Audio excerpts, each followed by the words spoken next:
मेरे दोस्तों, इजराइल की औकात देख लीजिए, फादरलैंड की ठुकाई देख लीजिए, अंधभक्तों अपने बाप की चीराफाड़ी देख लीजिए। मोदी से भी गुजारिश है कि मोदी जी फादरलैंड बोलकर आए थे, थोड़ी हिम्मत रखिए और ऐलान कीजिए कि आप इजराइल के साथ हैं। कुछ तो कीजिए, फादरलैंड बोल के आ गए और फादर को बचा ही नहीं रहे हैं। हाय हाय हाय हाय हाय हाय, जलालत की भी हद होती है भाई साहब। कल रात ईरान ने जो फादरलैंड की ठुकाई की है, उसमें फादरलैंड का एक ऐसा एरिया तबाह हो गया जिस फैक्ट्री के अंदर एरिया में इजराइल ड्रोन बनाता था। इजराइल जहां ड्रोन बनाता था, वो फैक्ट्री ईरान ने पूरी तरह से डिस्ट्रॉय कर दी है। तस्वीर आपके सामने। अल्लाह अकबर। देख लो भैया, मोदी फादरलैंड जिनको बोलकर आ जाए, उसकी इतनी फाड़ दी जाती है कि वो खुद को खुद कुछ कह नहीं सकता। फादरलैंड का हाल देख लो। उम्मीद है कि मोदी जी कोने में रो रहे होंगे। भाई फादरलैंड है, तकलीफ तो होगी, और रोते हुए कोई फोटो थोड़ी ना आएगा मोदी जी का सामने। दर्द लेकिन हो रहा होगा।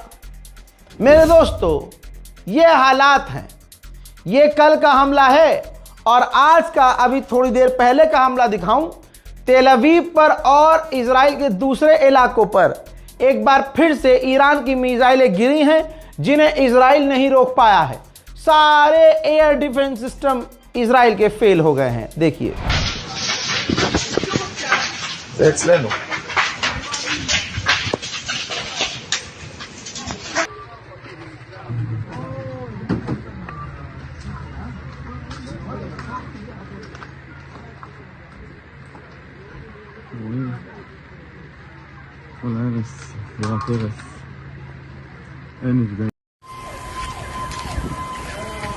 פרנסיס בבית וגן.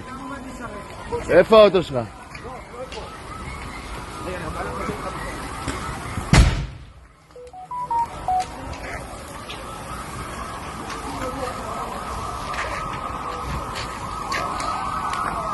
בניין לידי נפל פגיעה ישירה. בניין לידי, אלוהים ישמור.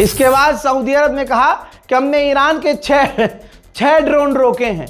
ऐसे ही रोका होगा जैसे 2 दिन बाद सामने आता है कि प्रिंस सुल्तान एयरबेस पर अमेरिका का फाइटर जेट तबाह हो गया, टैंकर तबाह। ऐसे ही इंशाल्लाह आप देखेंगे कि सऊदी अरब का फिर से झूठ निकलेगा कुछ ना कुछ। उधर दुबई की गैस फील्ड पर ड्रोन हमला हुआ, जिसके बाद दुबई की गैस फील्ड पर आग लग गई। और कल रात को क्या कहा था दुबई ने? हमने ईरान की मिसाइल और रॉकेट और ड्रोन रोके हैं। ये है असलियत। उधर यूएनएससी को धमका दिया ईरान ने, कह दिया कि हमारे खिलाफ अगर कोई एक्शन लिया, इंटरनेशनल फौज उतारने की हरकत की, तो हम मुंह तोड़ जवाब देंगे।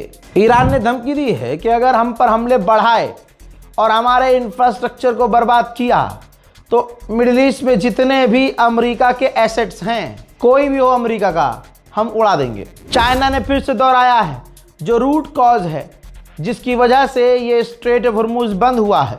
वजह है अमेरिका, इजराइल और उनके आतंकी हमले। For disruptions to the passage through the Strait of Hormuz is the illegal US-Israeli military operations against Iran. Ceasefire as well as peace and stability in the Gulf region are the fundamental prerequisites to keep the international shipping routes safe and unimpeded. Parties need to work together to promote de-escalation and prevent regional turmoil from having a greater impact on global economy and energy security. Australia नई बात कह रहा है। Australia ने कहा कि Iran जानबूझकर पूरी दुनिया की इकोनॉमी को नुकसान पहुंचा रहा है। हाँ, तो पहुंचा रहा है, पहुंचाएगा, पूरी दुनिया को पहुंचाएगा। क्यों नहीं पहुंचाएगा भाई? तुम तो ईरान पर हमला करने का आज भी विरोध नहीं कर पाए कि भाई गलत किया अमेरिका ने, तो ईरान तो सबको पे लेगा, तुम कुछ भी बोलते रहो। बट ईरान की ताकत आप ये देखिए, गलती से कुर्दिश से मदद मांग ली अमेरिका ने और कुर्दिश फौरन चल दिए मदद करने के लिए। ईरान ने वार्निंग दी और तब से लेकर आज तक पेल रहा है कुर्दिश को। इराक में कुर्द लड़ाकों के ऊपर एक बार फिर से ईरान के बड़े हमले चीख कर भागते हुए नजर आ रहे हैं। मतलब वो खुद कह चुके हैं, 10 मरतबा कुर्द का ऑफिशियल कह चुका है कि इस जंग में हम नहीं है। ईरान हमें माफ कर दे, लेकिन ईरान बजा रहा है। ओए बाबा, ओए बाबा।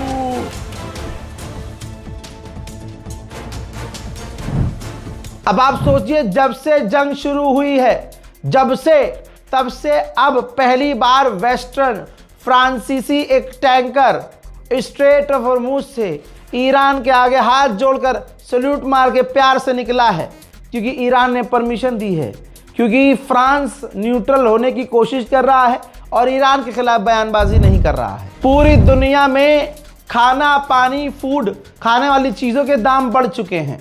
आम लोगों को अच्छे से मालूम है, यहाँ तक कि भारत में भी ब्रेड हो, खाना पानी हो, आटा हो, दाल हो, इन सब पर दाम बढ़ चुका है।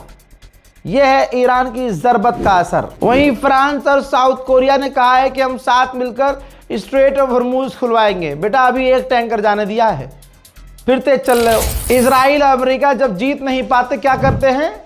सिविलियंस पर हमला करते हैं। ईरान में रेड क्रिसेंट सोसाइटी मेडिकल जो उनका कैंप था, ठीक है, वेयर हाउस था, उसको उड़ा दिया है।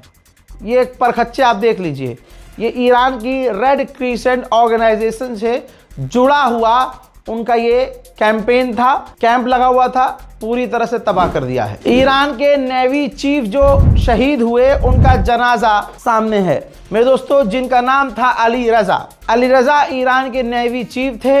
इजराइल ने टारगेट करके इनको असैसिनेट किया और इसी तरह से वो धोखे से ईरान के टॉप ऑफिशियल को हर दिन मार रहा है। इजराइल हर दिन डोनाल्ड ट्रंप को भड़का रहा है कि ऐसे नहीं, ऐसे कर लो तो ऐसा हो जाएगा, ऐसे नहीं तो ऐसे। तभी ये मामला और गंभीर हो रहा है। सामने आकर दोनों हार चुके हैं और दोनों बार बार कहते हैं कि हमारा तो मकसद ही रिजीम चेंज करना नहीं था।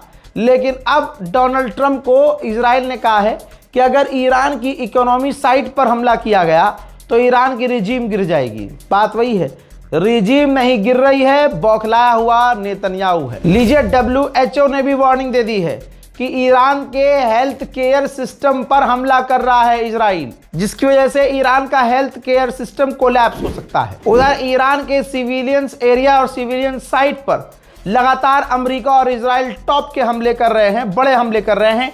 देखिए कुछ मंजर।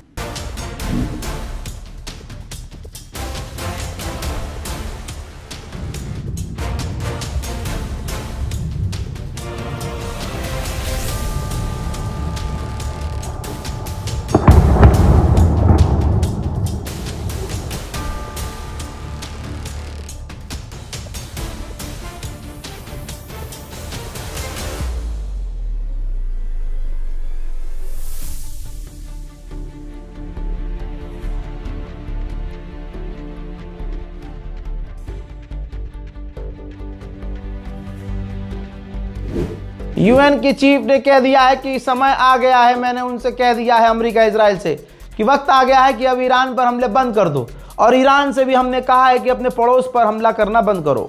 हजरात, ये कहानी कहां जाकर रुकेगी नहीं पता, लेकिन मामला गंभीर ही हो रहा है। इस रिपोर्ट को शेयर कीजिएगा, अपनी राय कमेंट में लिखिएगा और इंतजार कीजिएगा मेरे अगले अपडेट का। तब तक के लिए जय हिंद।